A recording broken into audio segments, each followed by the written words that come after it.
Hey, today's episode, 4 questions to ask yourself before selling some or all of your practice. My name is Dave Kittle. This is the Dave Kittle Show. I am the practice owner at Concierge Pain Relief Home Physical Therapy in New York City and the CEO of the Fieldmaker Group. We're currently speaking with practice owners about partnering with them or those practice owners selling some or all of their practice. Let's get into today's episode, and no pitch, just free content for you for practice owners.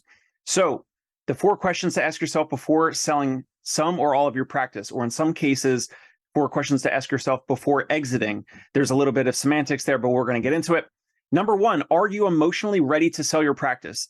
There's 4 questions. There's some sub questions under the main question. So number 1, are you emotionally ready to sell your practice? Are you prepared to give up control?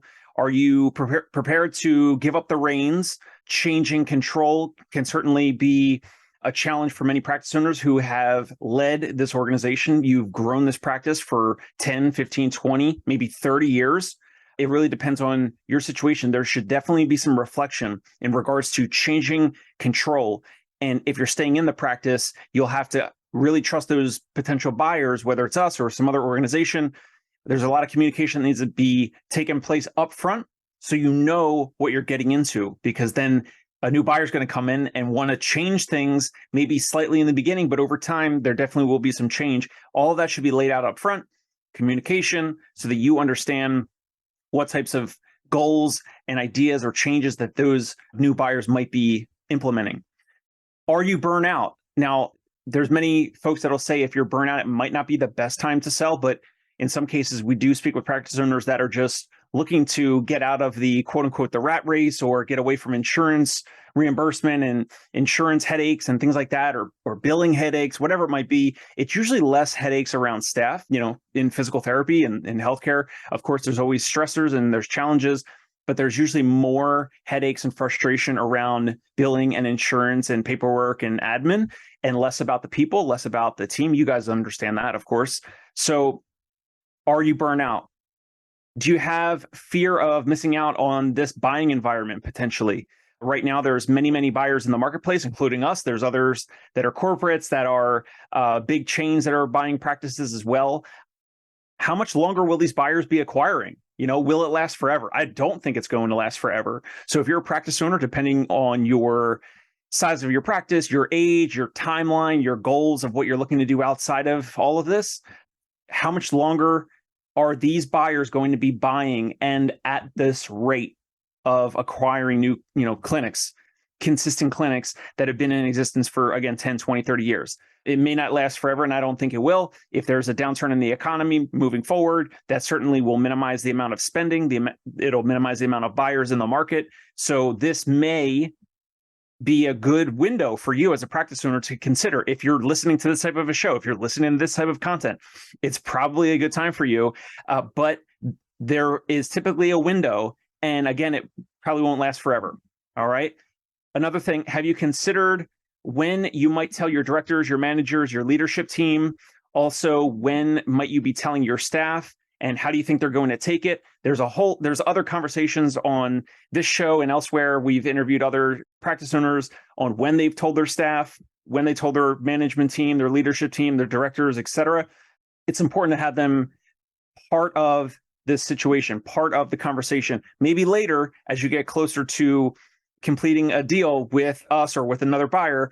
But those are just some of the components of, are you emotionally ready to exit your practice? Because there are going to be some emotions here. There's going to be some staff members that maybe have worked with you for 10 years, 15 years or more, and they might be really shocked or surprised. They might have a negatively emotional response to you leaving or you giving up control, and you could still stay and work the day-to-day. But if there's some other brand name on the door, or maybe the brand name stays the same, but there's new buyers, people, humans, we don't like change.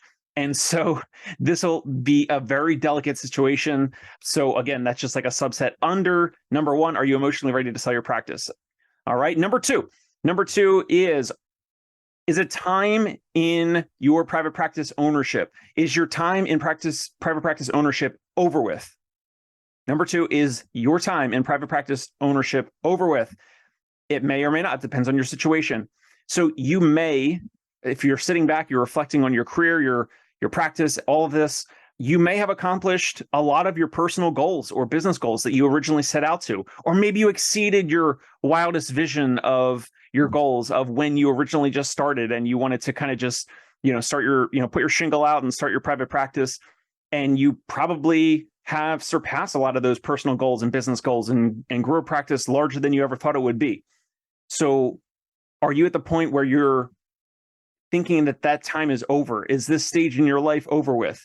There could be a transitional period as well in terms of where you're still helping the new buyer potentially. So you're staying on board, you're helping with culture and morale, and you're kind of helping steady the ship to de-risk the situation, de-risk the transition for this potential buyer, this new partner. So depending on where you're at, again, I'm making some assumptions here, but you are likely satisfied with what you've built. You're likely satisfied with your culture and morale that you've built and curated over all these years. You're probably very satisfied with your practice's reputation in the community because it's something that you've built and grown larger than yourself, right? Because I've spoken with many practice owners who kind of thought that they were going to put out their shingle, start their practice, and it was just themselves. Like Jamie Schreier was on the podcast a while ago, and he started. He was a solo PT. His wife was answering phones and doing some of the admin stuff. And a lot of practice owners get into private practice, and that's all they really think about, not really like long term. And then like all of a sudden, it's like fast forward 10, 15, 20 years or more, and it's like, wow, you've grown like a really big organization. But at some point, if you're listening to this type of show and we're talking about exits and mergers and acquisitions and transitions and things like that, then you're probably tuning in because you're looking to make that move in the near future.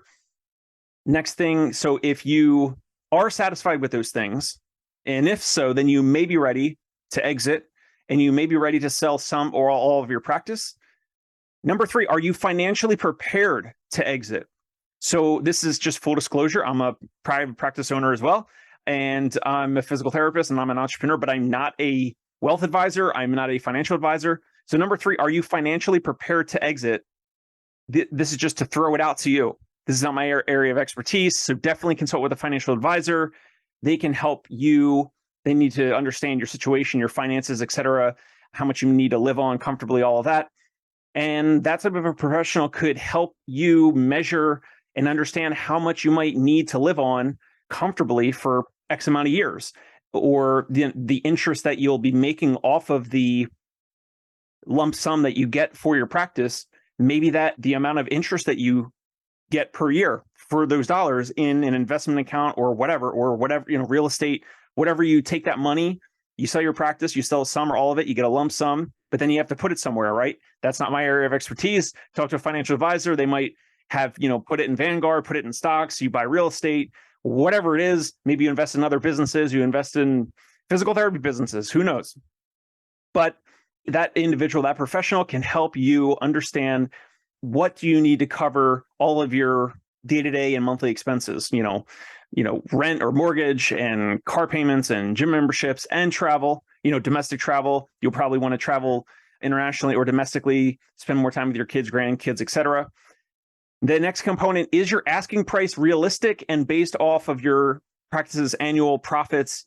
Again, EBITDA, all that type of stuff, other episodes, check it out. But this is under the number 3 of, are you financially prepared to exit? And like I kind of foreshadowed and mentioned, what type of lifestyle do you have now? And what type of lifestyle do you want to have if you're exiting some or all of your practice, or if you're selling some or all of your practice? The lifestyle component is pretty big.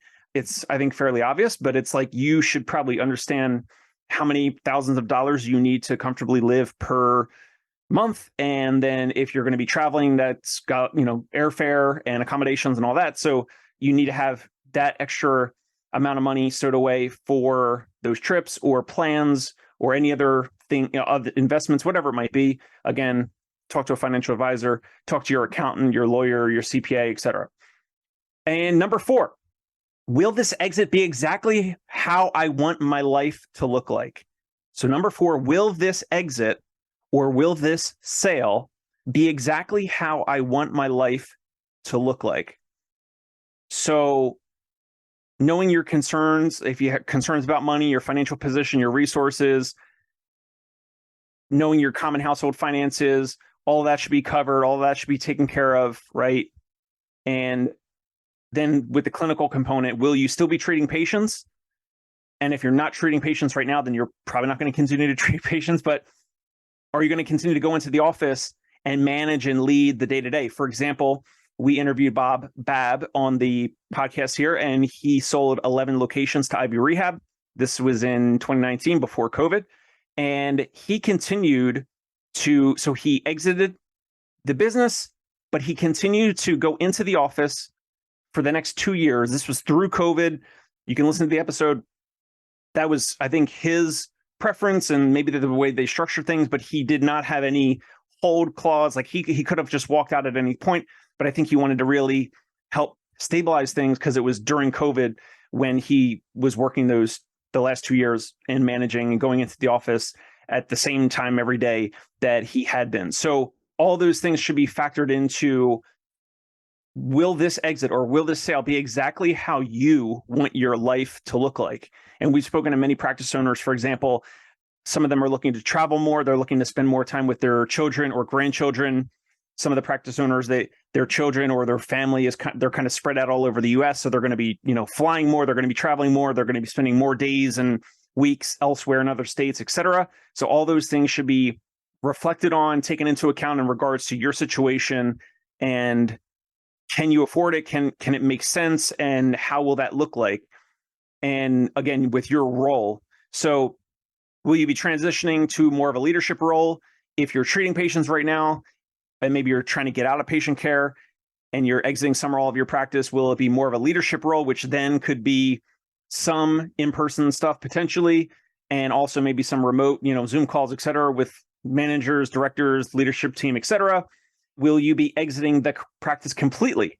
And now there's many of other podcasts and interviews and things that we've done on the show here on the Dave Kittle Show, where you can listen in regards to the pros and cons of that.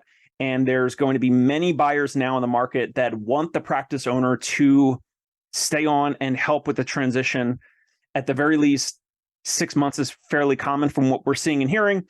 Many buyers want the practice owner to stay around for a year, 12 months to stabilize. So it really just depends on the practice, how well the practice operates without you. Jamie Schreier's episode, he was basically like an investor. He created this practice with 2 locations and it was operating without him. There were a lot of manager and director meetings, leadership meetings that had occurred without him. And so when he sold, he was completely gone. Like once they completed the transaction, the paperwork, agreements, everything was inked and he completely exited the practice.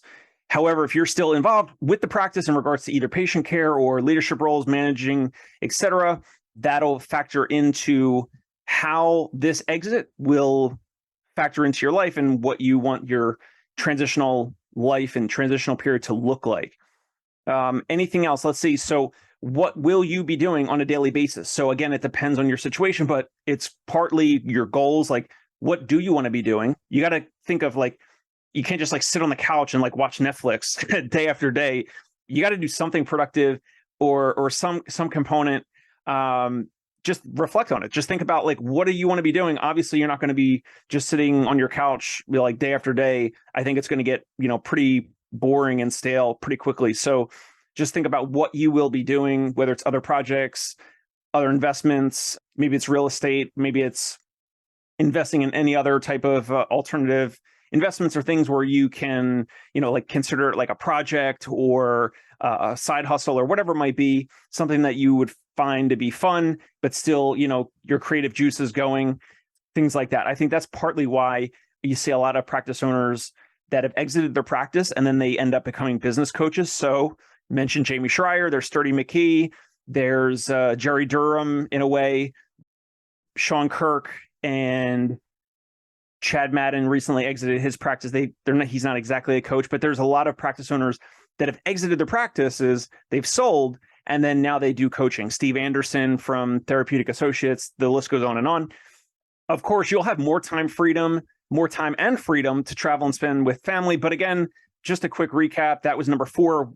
Will this sale be exactly how you want your life to look like? Those are just some things to think about. So that's a quick little episode, 4 questions to ask yourself before selling some or all of your practice. Again, I'm Dave Kittle, owner of Concierge Pain Relief Home Physical Therapy in New York City and the CEO of the Fieldmaker Group. If you find this valuable and helpful content, again, no pitch, nothing to sell you, no upsell, no downsell, no cross sell, whatever. We're looking to acquire practices and we're looking to acquire profitable, reputable practices. So if you find this valuable, send this link. If you're listening on iTunes, Spotify, if you're watching on YouTube, etc., take this link, text it, email it, send it to a colleague that you met at PPS or APTA, CSM, or whatever, some practice owner, maybe in your same state or city or in another state. I would really appreciate it. Take 2 seconds, text or email the link of the show, send it to them so that you can share it out. And that I will be thankful for. That's it for right now on the Dave Kittle Show. Subscribe so you get notified of future episodes as they're published. And we'll see you next time. Bye. Hey, it's Dave Kittle. Are you a healthcare business owner or physical therapy practice owner who is looking to figure out your succession plan or exit strategy? We might be able to help. And in fact, we may be interested in acquiring your practice. If you're interested, you can reach out to me. Shoot me an email at dave@conciergepainrelief.com. That's DAVE at CONCIERGE painrelief.com. Or you can call me at any time, 646-781-8884.